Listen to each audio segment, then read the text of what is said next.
First scenario is of someone who has basically everything going just fine. Naaman is someone who's got basically everything going for him.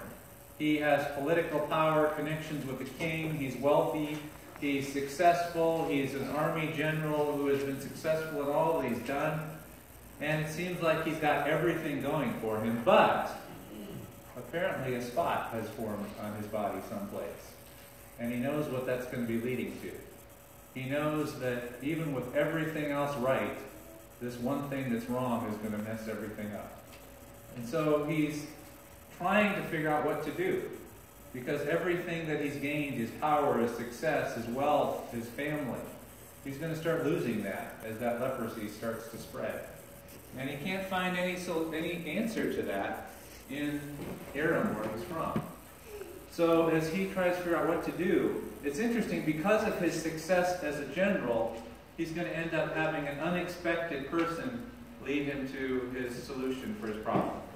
That as a general, it says that he had done some led some raids into Israel, where he ended up capturing some slaves. And one of the slaves that he brought back was a slave in his own household, a girl from Israel. And I would think, if I was that girl who had been stolen from my family and made to serve this foreign general, my basic first response would be, oh good, Naaman's sick, I hope he dies soon. That would be my thought. But what does she do? Does she choose to be someone who curses in her situation, or someone who blesses in her situation? She chooses to be someone who blesses, even though she's not in a place that she would have chosen to be, a slave in someone else's household. So as people of God, like this little girl, we're called to be blessing even in the places we didn't choose to be. So she says, I know a solution. I know you haven't found any solution here in Aram, but there is a solution in Israel. Go to the prophet, and he can help you. So of course Naaman has had, his life history is that the thing he's done to succeed is use his power, use his influence, use his wealth. So, okay, my solution is in Israel, so I'm going to approach it the way I've approached everything. I'm going to use my influence and my wealth to go and approach the king of Israel. I'll start at the top. So he sends a letter to the king of Israel saying, well, please heal me of my leprosy. I've heard that I can find healing there. And how does the king of Israel respond to that? In my king classes, I never learned anything about healing people of leprosy. So, but it opens up the door that as soon as the king says, I can't help, there's someone else who overhears the request, and that is the prophet Elisha. And the prophet Elisha says, this was one that was never meant to be solved by political power. This was one that God was meant to get his hands on.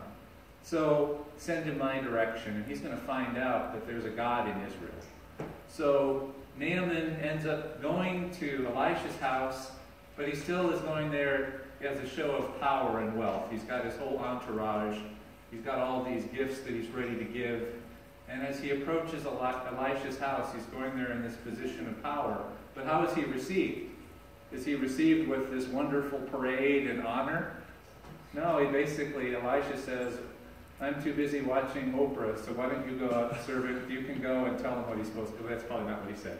But you can go out and tell him what he's supposed to do. So Elisha the prophet doesn't even go out and greet this guy. He just sends his servant. And how does Naaman, who's always been treated well because of his power and position, respond to that? Not very well. He gets in a huff and he says, I'm getting ready to take my ball and go back to Aram, if that's the way they play here.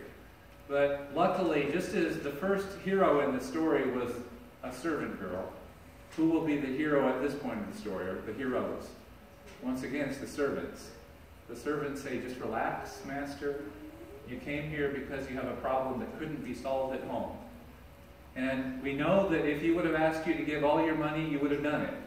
And we know that if he would have told you to go on some quest and do some amazing battle, you would have done it. But all he's asking you now is to humble yourself and go and wash. So why don't you give it a chance? So that's what Naaman does. He humbles himself and he washes, and he's made clean. So not only does he go back to Aram healed, but he goes back to Aram having experienced the power and love of God to transform his life. he goes back knowing who the true God is, the God of Israel. So if it would have been solved by political means, he maybe could have been healed, but he would have never come to know the God of Israel. So maybe for you, you're like Naaman. You've got basically everything in line. Your finances are good, your marriage is good, your health is good, everything is good, except maybe you've got one little thing that keeps on tainting all of that. Whether it's some medical diagnosis or something in your history that you just can't seem to get over, whether it's some addiction that you can't seem to get over.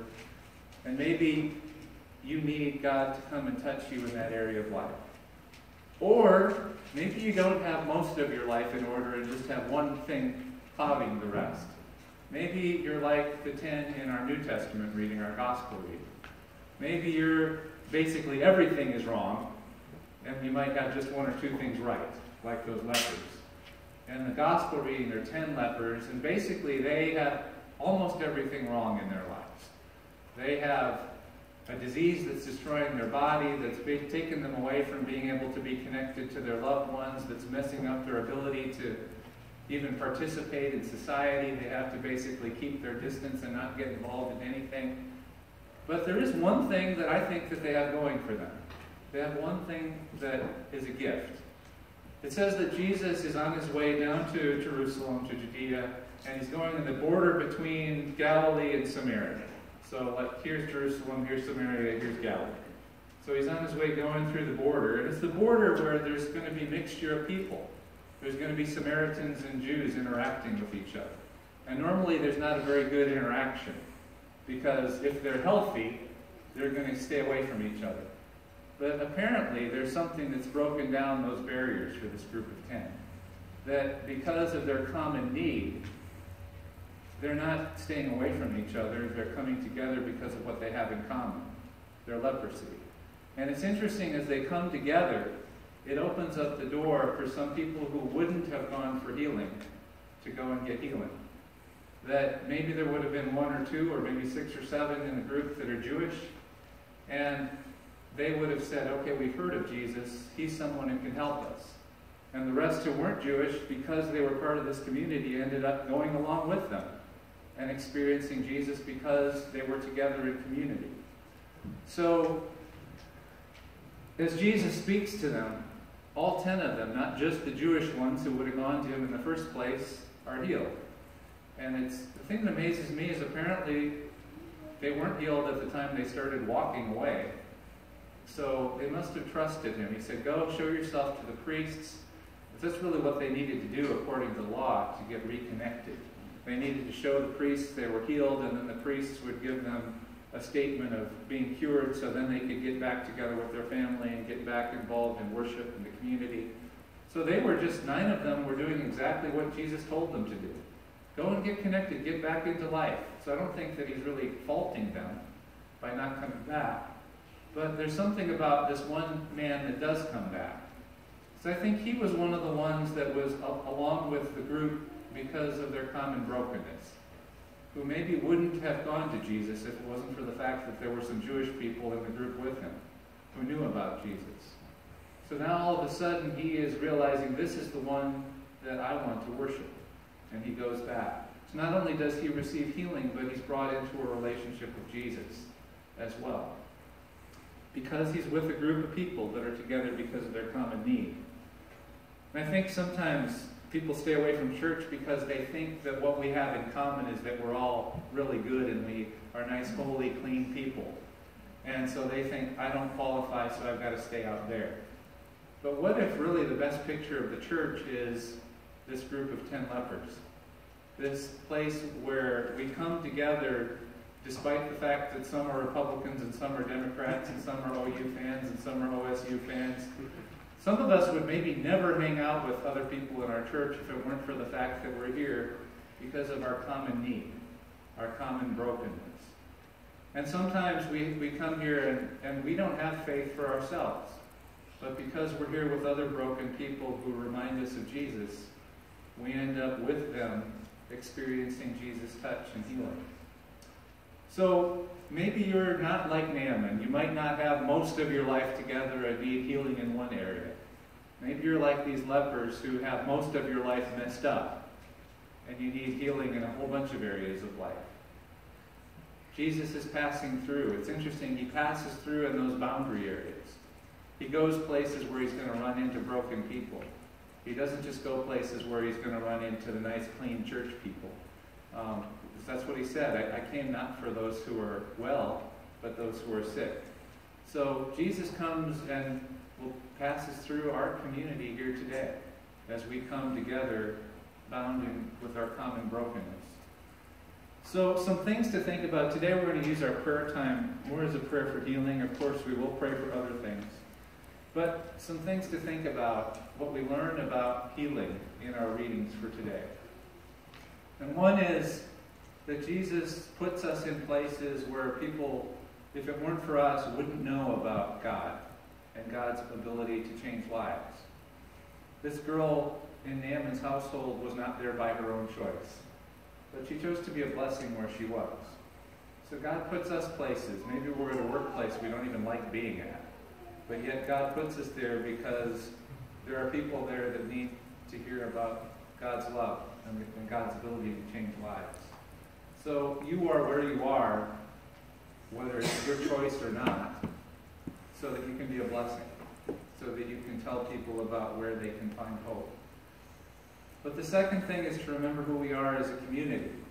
That to invite people to come to church not because they're nice and holy like the rest of us, but to invite people to church because they're just as messed up as we are, or vice versa, we're just as messed up as they are.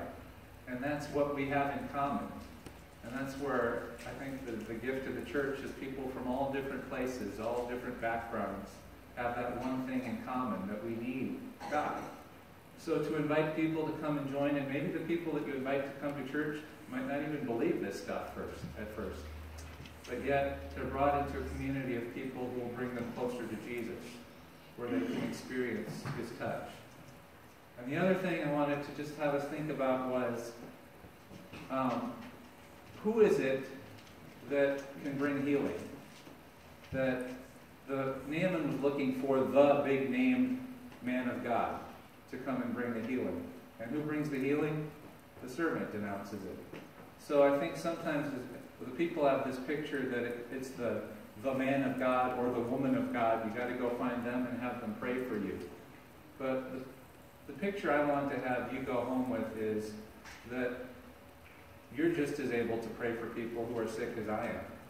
That maybe, I think we've got our ministry team of Gigi and Cheyenne are probably the most powerful prayers in the whole church. To just realize that we all have been deployed wherever we are. That wherever we are, that's my picture, is not that you get people to come to church to me, but that we will see that we're sent out from church, that if someone in your workplace or in your community is in need, that instead of saying, maybe come visit our church, to say, can I pray for you now? And because I think, last thing, I said that was the last thing. This past week I was doing, just thinking through my devotions, and once again, this comes up sort of as cognitive dissonance of why is the church growing some places and not other places? Why is the church in Ethiopia and Tanzania, and including the Lutheran church, why is it growing rapidly there? And why is it shrinking in places like Europe and the United States? And the only thing I can come up with is, did you know the main reason, even in the Lutheran church in Ethiopia, the main reason that people start going to church, is it because they had a really good presentation of Lutheran theology?